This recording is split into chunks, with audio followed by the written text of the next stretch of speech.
السلام عليكم ورحمة الله وبركاته. الحمد لله رب العالمين، والصلاة والسلام على أشرف الأنبياء والمرسلين نبينا محمد صلى الله عليه وسلم وعلى آله وصحبه أجمعين، وبعد. محترم معزز مسلمانان ورونو، تیر شوي درسونو کې موږ تاسو ته ځینې نفلي عبادات چې هغه تقدیم کړل. نو ورځ درس چې دی ورونو دام په نفلي عبادت کې دی، د ماښام او د ماخوستن په منځ کې مونځ. دا هم نفلي مونځ دی، تطوعي مونځ دی او مستحب مونځ دی.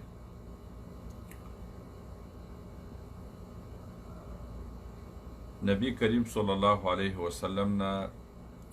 دا مونځ چې دی په صحیح حدیث کې د دې ثبوت شته دی.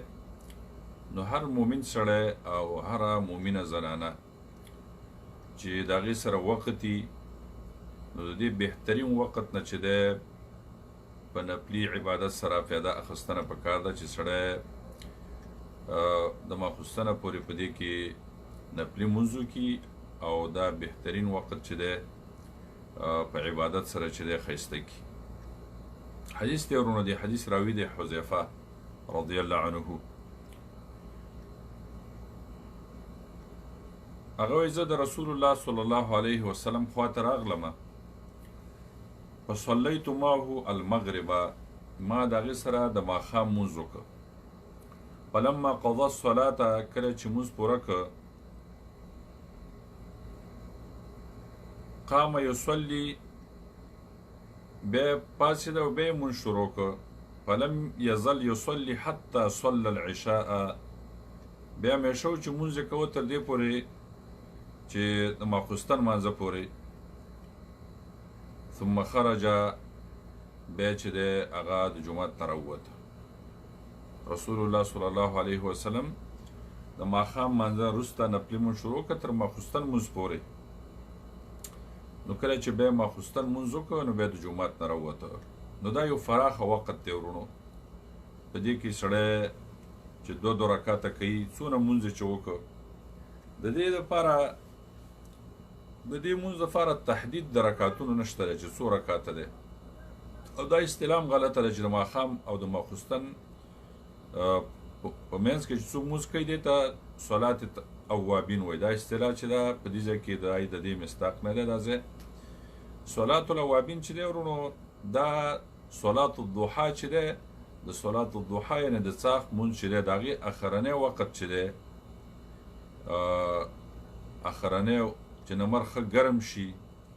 او اخرنی وخت د څاښت ټیم یعنې د ماسپښین مانځه نه 1 ګنټه یا ډېر 2 ګنټې مخکې، دغه وخت کې چې دی نمر سخت ګرم شي. لکه حدیث کې راځي چې صلات الاوابین حین ترمز الفصال، صلات الاوابین حین ترمز الفصال. دا حدیث امام ترمذي په سنن کې ذکر کړی دی. د اوابینو مونځ هغه دی، هغه کسانان چې هغې الله ته رجوع کوي، الله ته انابت کوي. کله چې د اوښانو بچي چې دی د ګرمۍ په وجه خپلې پښې د ځمکې نه اوچتوي، معنا شګې چې دي د هغې پښې سیزي، نو دا عبارت ته د دې نه چې دغه وخت د صلات الاوابین وخت دی، چې کله د اوښانو بچي هغې پښې چې دي شګې چې دی وسیزي او برداشت نور نشي کولی، دا خپلې پښې د شګو نه اوچتوي او بیا تږدي. نو دغه وخت چې دی دا د صلات الاوابین چې دی وخت دی. او دا اصطلاح په دې ځای کې چې د صلات مغرب او صلات عشاء په منځ کې دې ته صلات الاوابین علما، ډېر علما د امت په دې باندې چې دی رد کوي. صلات اوابین چې دی هغه د سخت اخرنی وخت دی. نو صلات الاوابین د ماښام او د ماخوستن په مونځ کې دا اصطلاح چې ده په دې ځای کې صحیح نه ده، او دا یې چې دی محل نه دی. اگر چې ځینې علما دا ذکر کوي، خو صحیح خبره دا ده چې د څاښت مونځ چې دی اخرنی وخت، لکه مخکې مې چې ته ویله د ماسپښین مانځه نه مخکې ساعت 1 ګنټه وخت یا 2 ګنټې وخت چې نمر ښه ګرم شي، هغه وخت چې دی په هغې کې به صلات اوابین چې دی ادا کېږي.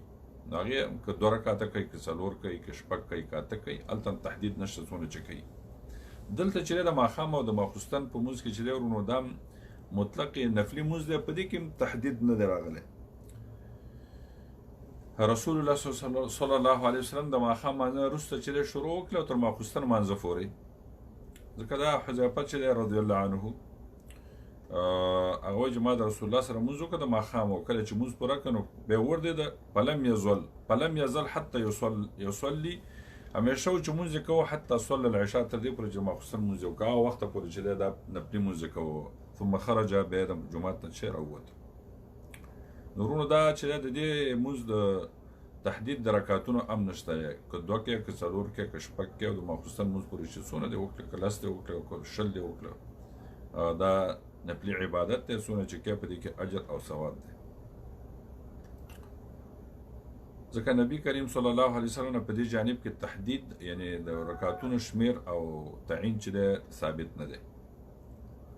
ورونو بله دا خبره زده کوي چې کله که په یو ځای کې مجالس د علمي، په یو جومات کې مجالس د علمي، اول ته سړی ځي او د علم طلب کوي، مجالس د ذکر هغې کې کینی، د تعلیم او د تعلم ځای، او د هغې نه استفاده کوي. نو د نفلي مونځ نه اهل علم علما وایي چې دغه مجالس د تعلیم چې دي چې هغې کې طلب د علم کوي، هغه مجالس د دې نفلي مانځه نه چې دی هغه مجالس غوره دي چې هغې مجلس کې سړی کیني او طلب د علم وکړي. ځکه طلب د علم چې دی علما وایي دا غوره دی څه نه د نفلي مانځه نه. ډېر علما د امت چې دی دې ته ترجیح ورکوي او د ډېرو علماو دا نظر دی. تر دې پورې که یو سړی داسې چې هغې اوقات ډېر مصروفي مشغولي او د خپل اهل و عیال سره، د خپلو بچو سره، د خپل کور والا سره بل وخت نه میلاویږي او صرف دا د ماښام او ماخوستن وخت د دې فارغ دی، نو دې کوم علما دا وایي چې دا د خپلو بچو سره کېناسته، د خپل اهل سره کېناسته او هغې ته اسلامي تربیه ورکوي، هغې ته روزنه ورکوي، هغې ته د هغې لپاره یو مربي دی، روزونکی دی، او نو دا کار چې دی هغې ته اسلامي توجیهات پیش کوي خپلو بچو ته، خپل چې دی زنانو ته، نو دا کار چې دی غوره دی دا د څه نه د دې نفلي مونځ نه. دا هم د علماو فتوا د شیخ ابن عثیمین رحمه الله چې دی د دې پوره تفصیل کړی دی. نو کوشش دا پکار دی ورونو دا مونځ چې دی سړی وکړي چې وخت ورسره وي، او که چېرته مجالس ته ذکر هغې کې کېناسته هغه ډېره غوره ده، او که چېرته مجالس د ذکر نه وي، مجالس د تعلیم نه وي، او بیا چې دی نفلي مونځ چې دی په دې کې اجر او ثواب دی، ځکه رسول الله صلی الله علیه وسلم نه د دې ثبوت شته دی. دا چې یو حدیث امام ترمذي او ابن ماجه ذکر کړی دی چې هغې کې داسې دی وایي چې د ماښام او د ماخوستن مونځ په منځ کې به 6 رکعته مونځ کوي، او دا 6 رکعته مونځ چې دی دا غوره دی، دا برابر دی د 12 کلونو د مونځ کولو سره. چې کله د ماښام او د ماخوستن په منځ کې 6 رکعته مونځ وکړي، وایي دا مونځ چې برابر دی د 12 کلونو د ثواب او د اجر سره، چې 12 کاله سړی مونځ وکړي. خو دا حدیث چې دی ورونو امام ترمذي ابن ماجه ذکر کړلی ورونو، دا حدیث چې دی تاسو ته به تشریح وشي. حدیث راوي دی ابو هريره رضی الله عنه، هغه وایي قال رسول الله صلی الله علیه وسلم من صلى بعد المغرب 6 رکعات، چا چې د ماښام مانځه وروسته 6 رکعته مونځ وکړه، لم یتکلم فيما بینهن بسوء، او د دې په منځ کې څه بدې خبرې ونه کړي، عدلنا 12 سنة، نو دا 6 رکعته مونځ چې دی د 12 کلونو د مونځ سره چې دی برابر دی. خو دا حدیث چې دی ورونو، دا حدیث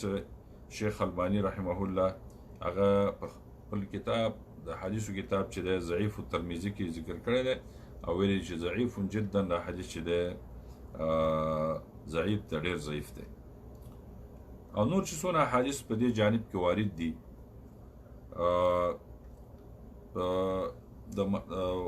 د ماښام او د ماخوستن په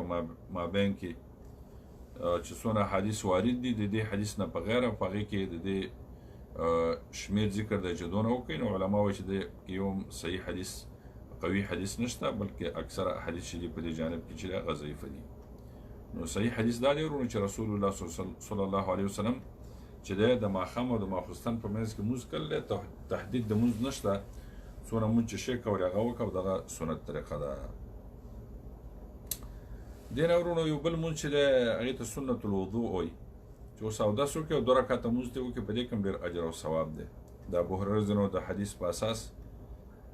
هغه وایي رسول الله صلی الله علیه وسلم د سهار مونځ په وخت کې بلال رضی الله عنه ته ویله مشهور صحابي د هغې ته ویله چې یا بلالو حدثني بأرجع عمل عملته في الإسلام فإني سمعت دفن عليك بين يدي في الجنة قال ما عملت عملا أرجع عندي أني لم أتطهر طهورا في ساعة ليل أو نهار إلا صليت بذلك الطهور ما كتب لي أن أصلي. دا حدیث دی ورونو دا امام بخاری په خپل صحیح کې ذکر کړی دی. د رسول الله صلی الله علیه وسلم طریقه داسې وه چې کله به داسې و چې کله به خپله خوب ویله نو هغه به هم صحابه ورته ویله او کله به چې صحابه خوبونه ویله نو هغې تعبیر به ورته ایسته. نو رسول الله صلی الله علیه وسلم چې دی بلال ته وویله چې یا بلال ای بلاله حدثني بأرجع عمل عملته في الإسلام ته ما ته په اسلام کې ما ته خبر راکه بلاله ما ته خبر راکه تا په اسلام کې کوم یو داسې عمل کړی دی چې دغه د ثواب توقع او تمه ته لري. بلال ته ویله چې د دې خبر راکه. فإني سمعت دفن عليك بين يدي في الجنة ما په جنت کې خپل مخې ته ستا د پڼو ستا د پیزارو اواز چې دی واورېده. نو بیا هغې چې دی وویله هغې ویله چې ما عملت عملا ارجع عندي اني لم اتطهر طهورا في ساعة ليل او نهار الا صليت بذلك الطهور ما كتب لي ان اصلي. نو بیا هغې ویله چې ما خو د همیش دپاره داسې یو کار نه دی کړی چې زه د ثواب او د اجر توقع ولرم خو البته مګر دا کار مې کړی چې د شپې او د ورځې چې مې کله اودس کړی دی کله مې چې د شپې اودس کړی او د ورځې مې اودس کړی دی نو بیا چې راته الله تعالی څومره مونځ دې کړی دی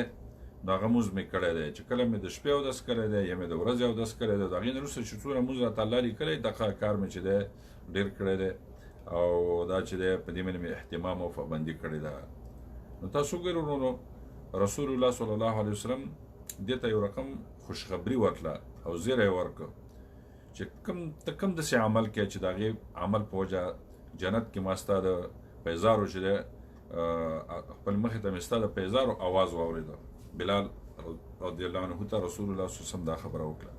ورونو بعض وخت کې یو عبادت که نفلي هم وي چې په هغې باندې اهتمام وي په هغې باندې پابندي په هغې کې اخلاص وي ریا او سمعت او ځان ښودنه پکې نه او بندې کوي نو ورونو دا عبادت چې دي انسان چې د جنت ته رسوي او جنت چې دی د دې د اوسېدو ځای ګرځي. نو ورونو کوشش دا پکار دی